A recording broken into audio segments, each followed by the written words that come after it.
แม่เรากินอยู่ได้แม่ใส่คนบอกว่าเห็นไรกินน้ำลายกินพืชหอบพืชสิแล้วมาบ่ไปไปเลยเตือนเอาได้เสือเตือนเนาะ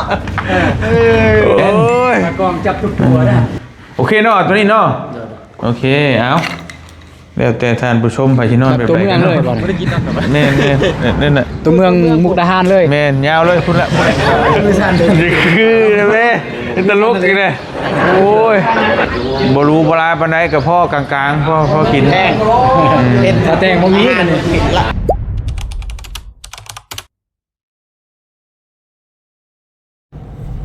เอาพี่น้องเห็นเนาะกับทักทายสบายดีพ่อแม่พี่น้องเบิร์สุกูทุกคนตอนค่อยคำลงแรงพี่น้องตอนประมาณ1 ทุ่มกว่าๆเนาะเกือบ2 ทุ่มตอนนี้พอดีพอเตียงแล่นข้ามมาสวรรค์เขตพี่น้องเลยเนาะมาต้อนรับทางทีมงานมาแต่ลาวใต้ก่อนพี่น้องเลยเมย์ก็นอนอยู่โรงพยาบาลให้บรินอนเฝ้ากับพ่อกับป้าตาก็หลายคนอยู่เนาะพอเตียงชิมาหาหมองพักหมองเศร้าให้ทีมงานก่อนพอเพิ่นมาเยี่ยมมายามผัดโอ้ยเนาะบ่ได้อยู่ต้อนรับเพิ่นซ้ำมีแต่หาหมองพักของเศร้าให้แล้วพาเพิ่นไปกินข้าวกินน้ำเดี๋ยวจังบ่เตียงสิกลับไปหาแม่พี่น้องเนาะยากพี่น้องแล่นพุ่นแล่นพี่อยู่เป็นมื้อเดียวกันเลยเนาะพี่น้องเนาะทีมงานกันนัดมื้อวันที่2ว่าซั่นทางแม่ผัดมาเมื่อยก็เลยพาไปเติมเลือดพี่น้องเลยว่าเป็นยังว่ากันนะพี่น้องเนาะเพิ่นมาฮอดแล้วถามฮอดชิโน่แหละพี่น้องเลยไป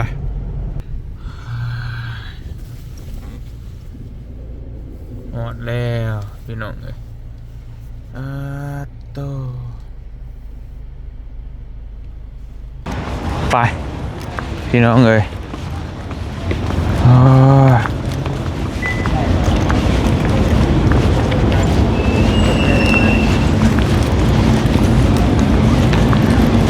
ว่าไงวิรุธสวัสดีเด็กเทพนี่พี่น้องเด็กเทพโอ้ช่างว่าประเทศไทยผมเป็นอะไรมาเป็นภาระอีกแล้วนี่ภาระอยู่พุ่นมาพอเนาะอีกคิดในนั่นดิมาเป็นภาระอยู่นี่บ่มีภาระนะเนาะเป็นได้ชิโน่ฮอดอยู่บ่หนาวบ่พอดีอยู่บ่สบายดีเด้อพี่น้องเด้อตะกู้บ่พอตะกู้ที่ไปหานั่นกูติห้องพักห้องเย้าห้องเช่าให้แล้วสั่งว่าหลายพักก่อนเนาะนั่งพักก่อนก็ได้จังว่ากันพักอยู่ชิโน่นี่เลยเนาะหรือว่าอยู่สวรรค์เอาอยู่เมืองใหญ่บ่ธรรมดาเราไปเบิ่งสวรรค์เลยนี่ไปลินสวรรค์อยู่ก็นั่งกับลงสวรรค์ฉันไปเนาะแม่เละฮะแพงว่าเพราะมันอยู่สวรรค์ก็แล้วแต่มันสิตัวรูตัวบูรูนะเนาะยันว่าคือจะลืมบ่มีอยู่บ้านไอ้เนี่ยบ่ยากไอ้ฮู้จักเบิดราคาตัวใดนั่นฮู้จักไอ้ฮู้จักบ่ยากดอกหรือว่าน่าก็ลงสวรรค์ก็ได้หรือว่าจากลงดินได้ชื่อหรือจากนอนไก่น้องเมฆก็ได้คือกันแล้วแต่ไก่ก็ได้นอนนำกันได้ไปลินสวรรค์มื้ออื่นก็ได้ไปกันบ่ลงประดิษฐ์นี่ก็ได้ให้น้องบ่นิ้วพาลงประดิษฐ์บ่ยากเจ้าถิ่นนี่ไปได้ตลอด24 ชั่วโมงเมื่อยบ่หรือไงน้องเมื่อยบ่ธรรมดาอยู่ทางไกลบ่เคยเดินทางไกลรู้สึกว่าอยากอาบน้ำแน่นะก็เลยนั่นแล้วก็ไปหาอาบน้ำอาบในก่อนแค่นั้นกินแล้วข้าวอันมาบางมาหากินแต่ปักเชฟแต่ว่าพอดีหากินข้าวแรงท่านกับปิ้งไก่ก่อนกินปิ้งไก่ยิ่งซื้อมาอยู่เนาะบ้านพักข้างในก็มีเด้ตัวนึงอันนี้ก็หาเนี่ยว่าโอ้ยเนาะทางมันเจอมันฮอดดิมันเรียกมือข่อยพาเบามาใช้ไปนี่มาฮอดนี่พอดีคนกลุ่มเยอะตายมียังนี่วะเว้นเมื่อคืนเว้นไหนเว้นเลยเอาที่บอกฮอดเนาะ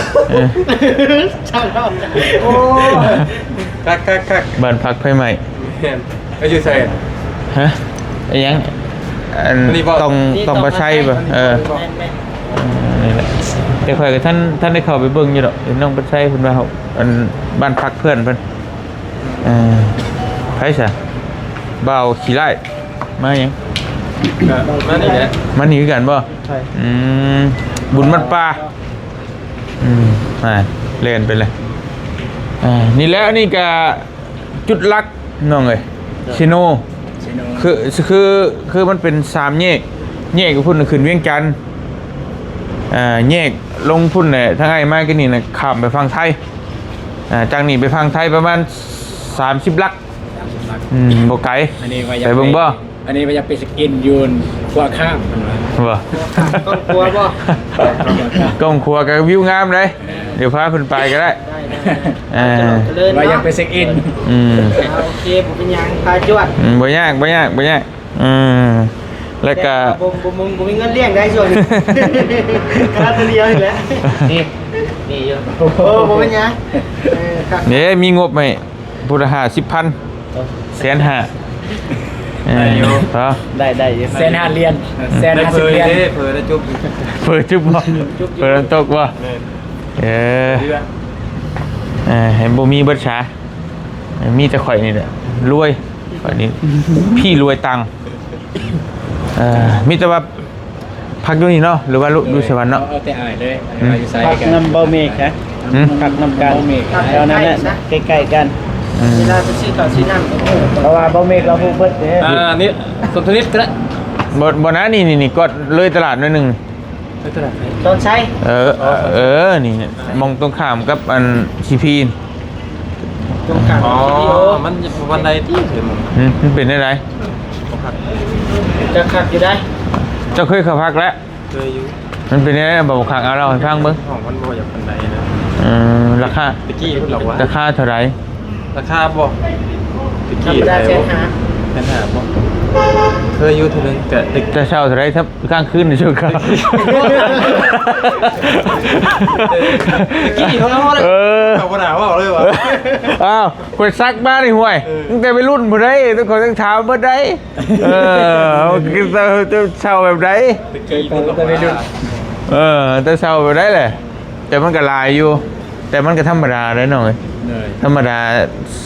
ประมาณราคาแสนปลายนะมันมีอยู่ร้องน้ำบุญนะแต่ว่าแต่ว่าดูชิโน่นี่แม่นนี่มันบ่มีมันบ่มีสิว่าราคามีแต่แสนปลายช่องแสนเนี่ยเนาะแสนนี่อยู่ใช่โอ้ยวนไทยบ่อุทัยนะแม่นี่เราทำจะยุ่ยเด้600,000เอาซ้ำ100,000 100,000 1,500นี่ก็ได้แล้วไปเบิ่งบ่เนี่ย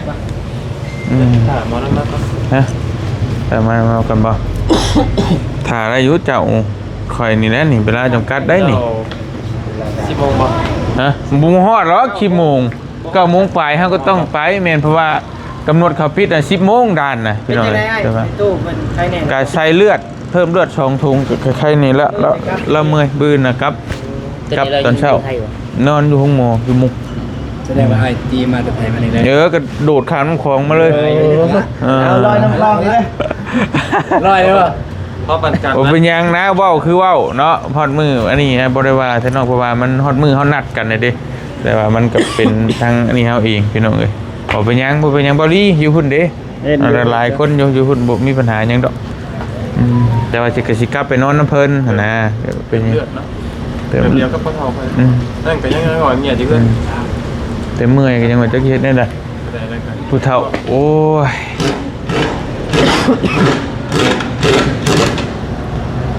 มีแต่ข้าวเซเว่นก่อนบ่มาแล้วก็ไปชื่อแนวอาบน้ำยังก็ได้โอ้ยมาอะไรก็ได้มายืนอยู่หน้ามันเมื่อบ่เป็นเราเซเว่นบ้านเฮาบ่ได้เปิดเองเนาะสิเอามืองัดเอาไว้บ่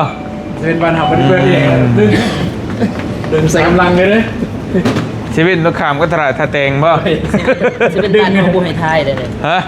เซเว่นเทลเซ่เนี่ยบ่ให้ทายได้อันนี้ปากเซ่เพิ่นบ่ให้ทายบ่เจ็บชึกลากออกซั่นโอ้ยได้เซเว่นนี่เดี๋ยวเพิ่นแนะนำให้ทายอันนี้ไอ้ฮู้จักกับเจ้าของเพิ่น เจ้าของปั๊มปตทนั่นแต่ได้ทั้งลูกน้องเพิ่นผู้ฮู้จักเพิ่นก็บ่ถ่ายก็มีเลย เป็นไรนี้ก็มีได้ แต่ว่ามื้อนั้นนั่งคุยกับเพิ่นอยู่มิชชั่นเพิ่นว่าถ่ายได้โปรโมทให้เลย มาดูแค่ เอาแม่น้อง มีแค่ยังที่สมุด บ่เอาเลยก็ได้บ่เป็นหยังไป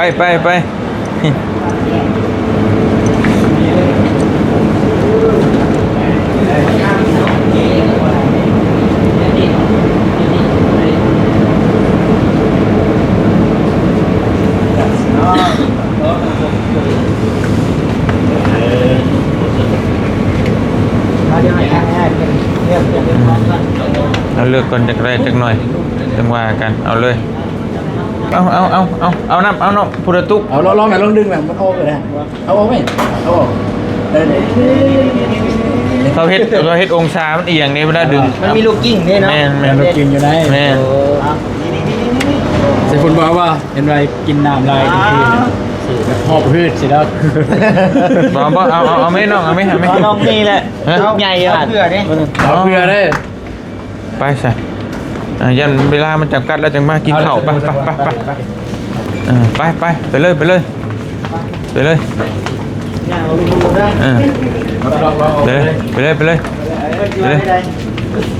ดอกไว้เลยไปเลยอย่านะไปเลย เตือนผู้เตือน เอาได้เสือ เตือนเนาะ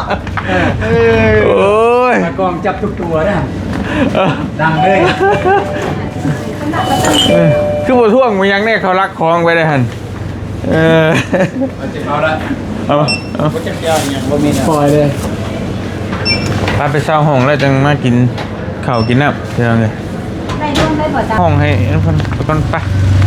จังว่ากันเฮ้ยได้ห้องปั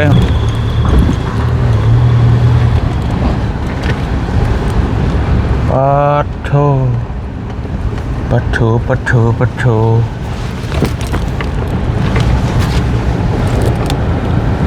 มันก็จัดงานแล้วบ่อันนี้ไปพี่น้องเอ้ย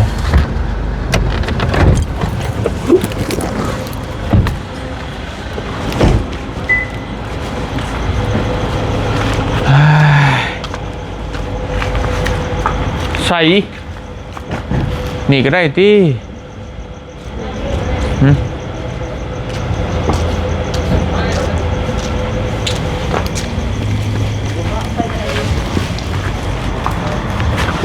เนาะเอาแบบไรเนาะสองห้องบ่ ห้องเดียวอะไรห้องเดียวนอน3 คน มันนอนไปได้เด้บาดเดี๋ยวถามมันก็มีห้องว่างบ่น้อง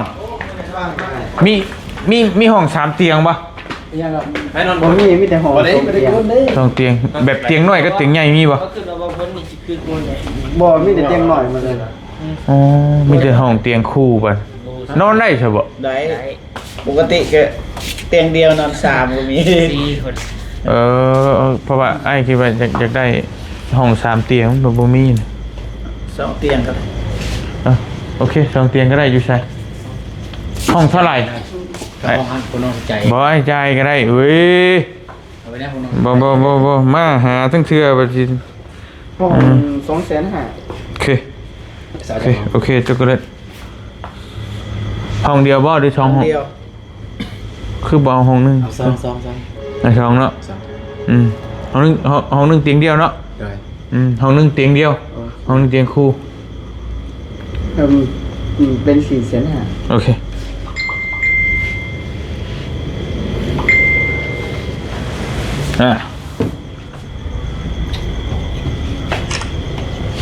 ไปมาฉลุมเทิง ห้องเตียงเดียว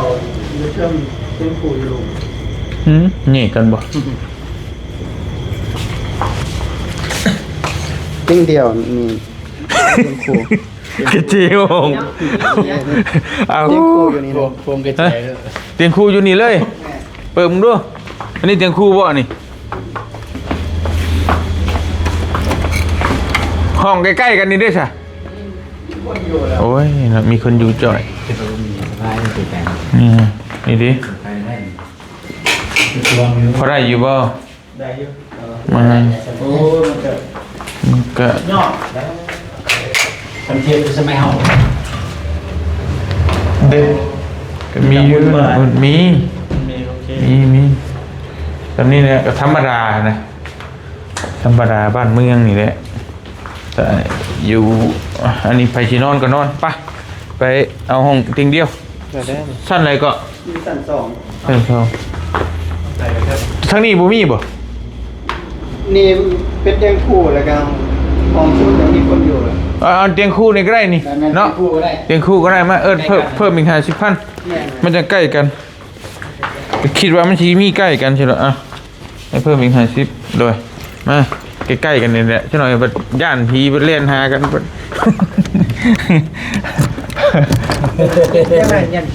ยาน จุกกว่า พาไปกินข้าวเบียร์เลยยานนะนี่ห้องนี้ครับด้วยโอ้ย สิใหญ่มานี่แหละ อย่ามาดิเบิ้ล เอามาตูนเลย เหลือแต่ท่านผู้ชมเป็นอะไรก็เฮ็ด ปลาใส่น้ำอุ่นอ่ะ อยู่ฝั่งพี่ตีมีบ่ นี่มี อยู่ฝั่งนี้แต่เก่า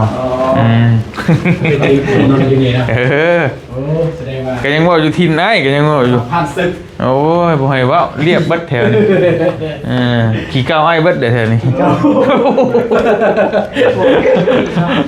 เฮ้ยบ่หยอกเฮ้ยไปไปกินข้าวไปเจ๊ไปแล้วจังมาฮะ พอไปไหนแล้วว่า ก็เว้าหยอกน้องเพิ่นชื่อเนี่ยไปโอเคช็อกโกแลตโดยพี่ห้องนอนห้าคนพี่นี่ อ้าวเย้ ฮะ โต๊ะเลย ตกเลย อ๋อนี่เป็นอันนี้ป่ะ ทางโยไม่ได้ครับ อันนี้ห้องมีไพ่ สไตล์แบบว่า แกเปิดไฟด้วยก็โฮเทลเนาะ นี่แม่ สไตล์โฮเทลนี่ เดี๋ยวน้ำอุ่นมีอยู่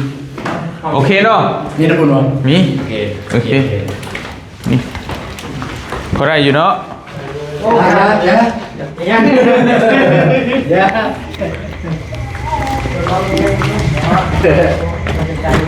โอเคมาคือกันเบิดเหมือนกันหมด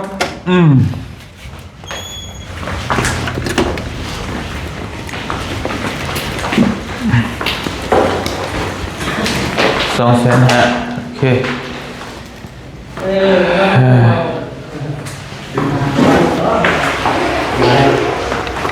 รายการเมืองนอนนี่ โอ้ยใกล้เนาะ ใกล้คนละไกล ใกล้นี่ อยู่ใส่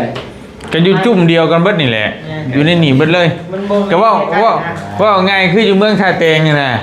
ก็อยู่ในเมืองนี่แหละอันนี้ก็คืออยู่เมืองนี่นะกับบกไก่กับบ่ฮอด 3 กิโลเนาะไอ้เนาะ บ่ฮอดดอก2ปลายนี่แหละ2อย่างได้ ใกล้ๆกันสอง ใกล้ๆนี่แหละนี่โอเคเนาะตัวนี้เนาะโอเคเอาแล้วแต่ท่านผู้ชมไปที่นอนแบบใดก็นอนสามคน2ห้อง นิ้วมานอนอยู่ได้น้องนิ้วมานอน มีมันเป็นโม่เลย ไป เดี๋ยวจะทำส้ม เราจะคุยกันดึกดื่นๆย่านก็โทรหาน้องมิงน้องมีก็ได้ไม่ยากดอกปิดห้องไว้เลยน้องเอ้ยไปกินข้าวกินน้ำยันจะโต๊ะเต็มแล้วพี่น้องเนาะ ธรรมดาก็ได้เตียง ฮะ ทำแบบ เอานี่ก็ธรรมดาได้ ธรรมดาแล้วบ่เนี่ย ไม่รู้มันได้ เอาไว้ก็มากินกับลูกคู่มือกันบนคู่มือกันตลอดแต่ลงมาสวรรค์ ธรรมดาของเพิ่น ญาติเลยได้นี่ ฮะ ธรรมดาของเพิ่นซูโม่ สมุทรชาบู แต่ว่าปัญหามันมีโต๊ะให้เฮาดูบ่แค่นั้นนะเดี๋ยวนี้น้องอยากกินอาหารแบบไร เอาแต่ว่า มันสิมีแบบนั่งชิวก็ได้ เราไต่ ตุ้ม แจว ตุ้ม แจวทอด แจวต้องเดิม เอาแบบสไตล์ลาวไต สุดท้ายแล้วใช่ มีบ่ กระเพาะขึ้น กระเพาะขึ้น เสียบท้องเสียบ เอา ท้อง แบบสวรรค์เลยก็ได้ เอาแบบสวรรค์ป่ะ เด้อ อันนี้แบบสวรรค์ถ้าเอาสวรรค์เท่ๆกันแต่อยู่พุ่นน่ะอยู่พี่ก็คักได้มาพี่น้องเลยตะกี้ผ้าไปทางไหนมันหลายบอลก็เด้ นี่มานี่ เพราะมีอาหารอยู่หลุม นี่นะเอาตัวนั้นก็ได้นี่อยู่หิมน้ำเลยอยู่ในเพเลย โคตรอันนั้น ฮะ ลุยนะ บ่รู้ เกินไปพุ่นอยู่วันอยู่กับมี ฮะ เหลี่ยมๆพวกบันครัวพวก อยู่ใต้กองตารางนะ นี่ ก ก็ อง นี่ ครัว อยู่ความมืดนี่ก็มีไปกินอยู่ มีอยู่แล้วนี่ก็มีแต่ว่ามัน เลือกลายอะไรเปลี่ยนแบบนี้กูเลยไงจักมาเป็นไง ฮะ แม่นยังเบื้องนั้นนั่น อันนี้นแหล้วมุกดาหาร มุกดาหารมาจังหวัดมุกดาหาร จังหวัดมุกดาหาร แบบตัวเมืองเลยบ่ ไม่ได้กินแล้วกลับมา เน่นี่น่ะ ตัวเมืองมุกดาหารเลย แม่นยาวเลยพุ่นละ โอ้พุ่นตึก ผู้สาว อย่า ผู้สาวมุกดาหารผู้สาวมุกดาหารเด้ จะบ้องให้เลย เป็นอะไรต้องบอกบ้าง ใครคิดอยู่เด้อ อยู่ ป้าชายครับพี่น้องไงมีแต่พาน้องเพิ่นไปกินข้าวก่อนแต่ว่าบ่เตียงก็สิไปแหละไปส่งน้องเพิ่นกินข้าวกินน้ำเลยอันส่งน้องเพิ่นนั่นนี่3 ทุ่มเลย เดี๋ยวข้าวซอยกินข้าวท่านขาหมูบ่ ฮะ ไก่มันอย่างนี้ว่า ขาหมูอยู่ ส ใส่ บายสบายเลย เป็นแต่ปิดอีกแล้วอยู่ซอยอย่างนี้แล้วเต้ ไป ในน้ำมีชื่อหรอวะ อืมหรือว่าสิไปลาวเจริญบ่หรือว่าลงหันก็ได้อ้ายสิจบคลิปแล้วอ้ายสิให้น้องเมฆพาลงหันก็ได้เนาะ เอาแต่ว่าแล้วแต่ไอ้ว่าพี่ชายกับยูรันก็ได้จริงๆสบายจึงบ่ได้อ้ายนะ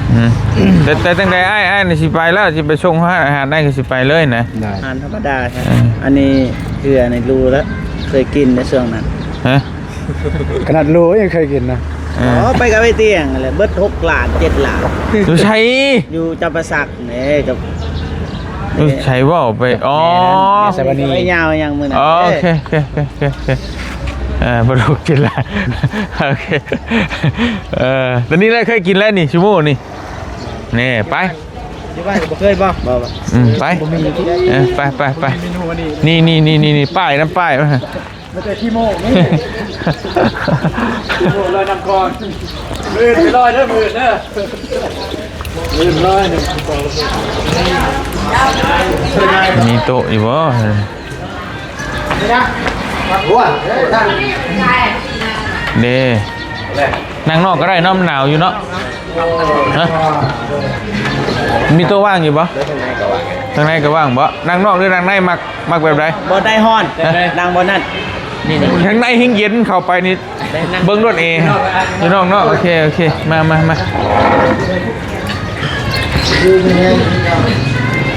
นี่แหละเชิญ เชิญแม่ไปเองเอาเชิญก่อนเลยเด้อ มานั่ง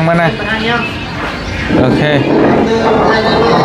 เอาเมนูมาให้ไอ้นี่ เอา2 ตัวมาดิ เฮ้ยพอแล้วนี่ก็ได้พอแล้วได้ละนี่พอดีงามพอดีพังละ3นั่งใบยาวขลัด บ่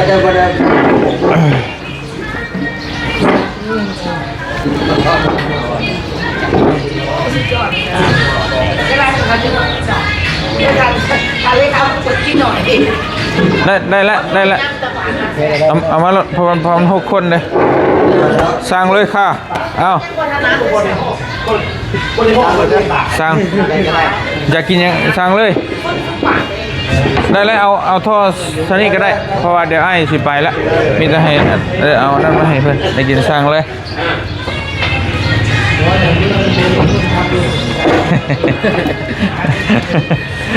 มือสั่นนี่คือแม่ตลกอีกเลยโอ้ยไปเอาหม้อมาให้ไอ้อันมาเจ็บเรื่อง เดี๋ยวมานี่คือชิบ่ได้กินดอกไอ้เบิ่งละบ่ไอ้ ยังก็ได้ก็จะมีกุ้งสักจานหนึ่งก็พอ บุคคลตา มันบ่มีอยู่บ้านเฮานะ บ่มีบ่ แม่มีแต่ข้าวผัดบ้านเฮาแต่ข้าวผัด ว้าวผัดกะเพราก็มีอยู่ไอ้กินอยู่เอาประมาณนี้ก็ได้ต้มยำเลยก็ได้โอเคแล้วก็เอานมมานมชุดหนึ่งแล้วก็ทะเลร่วมชุดหนึ่ง แล้วก็มีแต่ที่เหลือก็ให้เพิ่นอย่างหยังก็สร้างเอาบ่นี่ประมาณนั้นก่อนมัน คือสิได้แล้วสำนั้น บ่ได้หรอกข้าวมันก็มีนี่ดิข้าวเป็นจานมีเบิด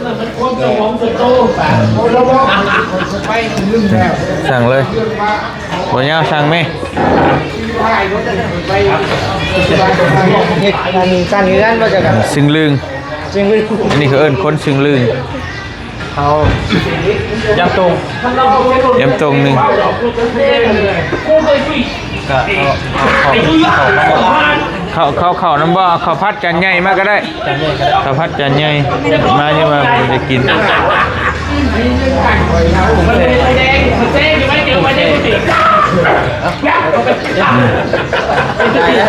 ฮะ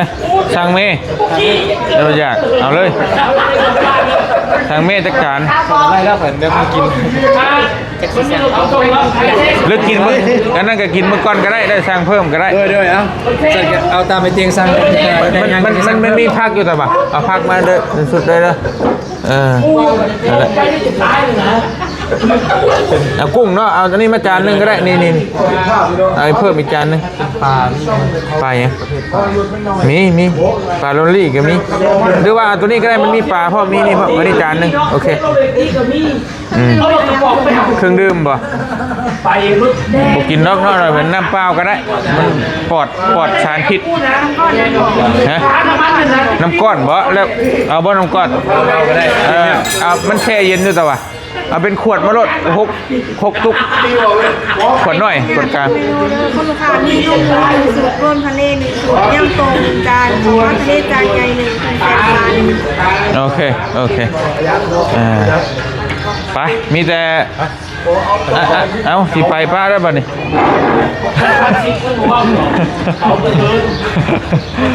ไอ้สิไปแล้วอย่ามันยันด่านปิดเลยมันกระเทินแล้วมีแต่ให้น้องกินแล้วก็กินอิ่มเรียบร้อยสิลุกลุกมากก็ลุกมา เลี้ยงกันอยู่พี่ไหม ไม่ได้พ่อเนาะ มีแต่ว่าอันกินอิ่มกินยังเรียบร้อยไอ้สิเอาเงินมาให้น้องเมฆไอ้สิเลี้ยงเด้อมื้อนี้เด้อไอ้ขอเลี้ยงเด้อเพราะว่าน้องมาหาไอ้สิขอโทษหลายๆที่ว่ามันต้อนรับบ่ดีเนาะ โอ้ยสุดแล้ว มันสุดแล้วมันเวลามันนั่นแหละแต่ว่ามันมีไอ้บ่พุ่นกับไอ้สิพาไปเต็มที่บ่ยากดอกเดี๋ยวปืนจังว่ากันปืนไอ้ก็กลับมาแล้ว โมงจะกันเอื่น แต่พุ่นแล้วเผื่อนั่นเผื่อนี่ก็10 โมง 11 โมงพุ่นแหละแต่ประมาณนั้นมีแต่สิเอาเงินไปให้น้องเมฆ2,000ก็สิพออยู่คือสินะโอเค 2,000 กินเก่ากับ1,000 กว่าบาทนั่นแหละ5-6 คนนะก็ถ้าบ่พอก็สั่งเพิ่มเด้อมันนั่นอยู่นี่แหละพี่น้องเอ้ยก็บ่รู้บ่หลายปานใดก็พอกลางๆพอกิน แห้งเป็นสแตงพวกนี้กันหลักแสนมัน ฮะ หลักแสน มันทะเลมันก็หลักแสนแต่ว่ามันบ่เป็นทะเลก็บ่ฮอดบ่เป็นหยังแน่โดนเทื่อนะมันโอเคเด้อน้องเด้อให้ไปป้าก่อนเด้อได้ใดก็ให้ทั้งนี่ก็เจ้าถิ่นนี่ก็เจ้าถิ่นแล้วก็น้องเมฆเมื่อบัดเมื่อก็ได้ก็โทรหากันก็ได้ เจ้าถิ่นแรกนี่ ได้บ่ยาก เดี๋ยวทำงานกันเด้อเดี๋ยวเล่นข้าว โอ้ยบ่เป็นหยังจังว่ากันพี่น้องนี่เนาะ บ่อื่น บื้นก็จังซี่จักพี่พิมพ์สิมาอีกจักฟังเบิ่งนึกเทื่อก็สิฮุกมานำกันเลยเดี๋ยวจังว่ากันเนาะจังว่ากันโอเคเด้อ